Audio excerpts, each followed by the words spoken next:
All right, let's talk a little bit about Tucson knives today. Tucson is a company that I quite like. I didn't know anything about them until this old sword blade reviews. Dave Everett sent me um, a few to check out early on my channel. And this is the one that I don't even remember the model number of that he actually gifted me because I was really taken back by it. I just really liked this particular one, D2 and titanium. And so he said, just keep it.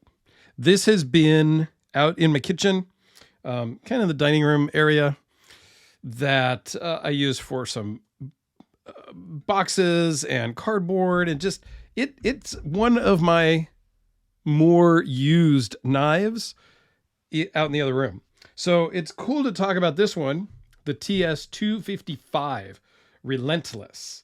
It's an older model. I don't think it's actually available right now. You can look around and find it, perhaps.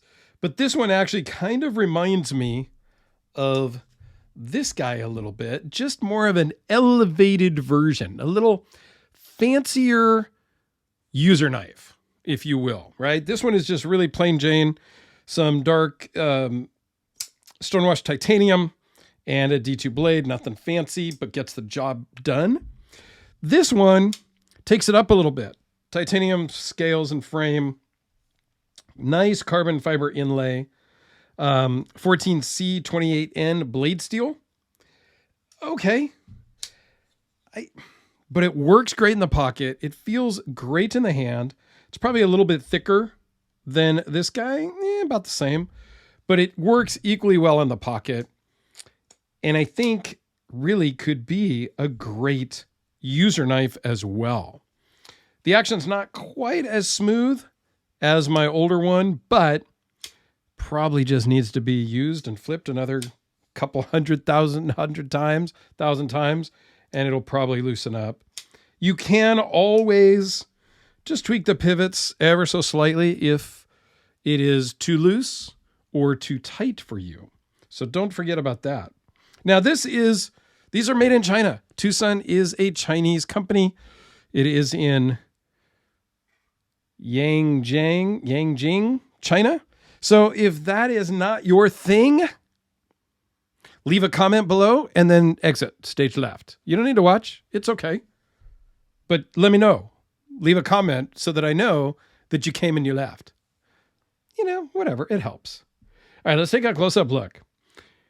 There's awesome milling. It's not super aggressive, but there is texture there.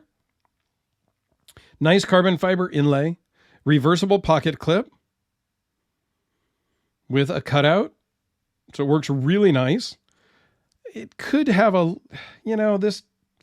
I guess you couldn't really have a reversible pocket clip if this clip was ground down to be smooth with that scale, because then when you flipped it around, it wouldn't work. So that, without having two different clips, a left-handed and a right-handed, I'm not sure how you do that. Maybe you round them on both sides. You kind of re-engineer it a little bit. So that is a tiniest of nitpicks to me. I got to find something, right? Everything can't be awesome. I'm not that channel. There are other channels where everything is awesome. Nothing is ever bad. You go check them out.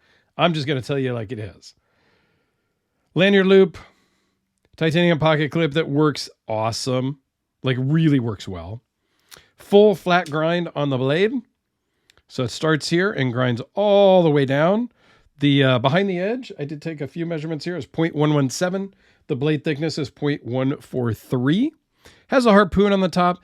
Harpoons are not my favorite thing, even though I have several knives with harpoons, just because I like everything else about them.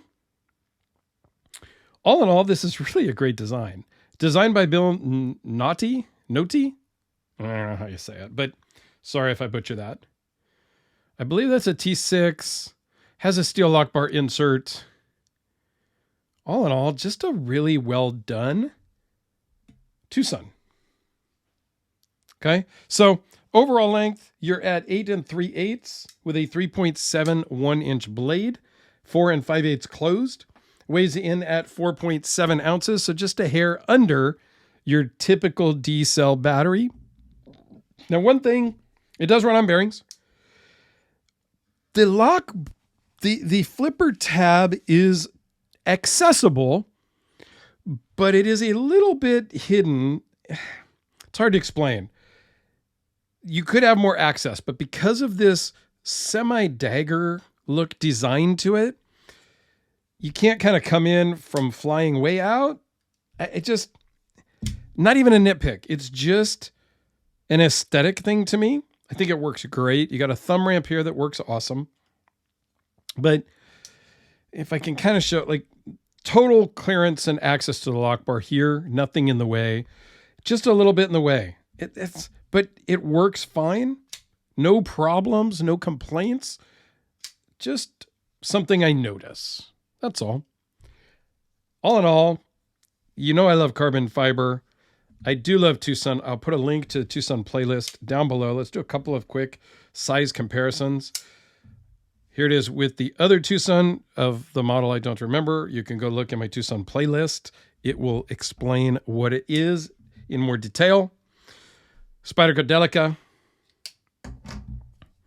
The Kubi KB237, kind of keeping it in the budget area. These were about, I found some online, discontinued, out of stock, whatever, but about $100. The Kubi is about $40. Your Delica is 100 and whatever, freaking 150, I think. I don't even know. How about a Sharpie? You can pick these up for like $1, if, you know, since we're talking pricing. I don't know. Well, since we got carbon fiber on the table, how about the Production Hellraiser? Very similar size, totally different knife. You know, you could pick these up for about $300, I think, give or take, on their website. So go check them out as well. I don't know. Let me know what you think about Tucson down below in the comments. I would love to hear your thoughts.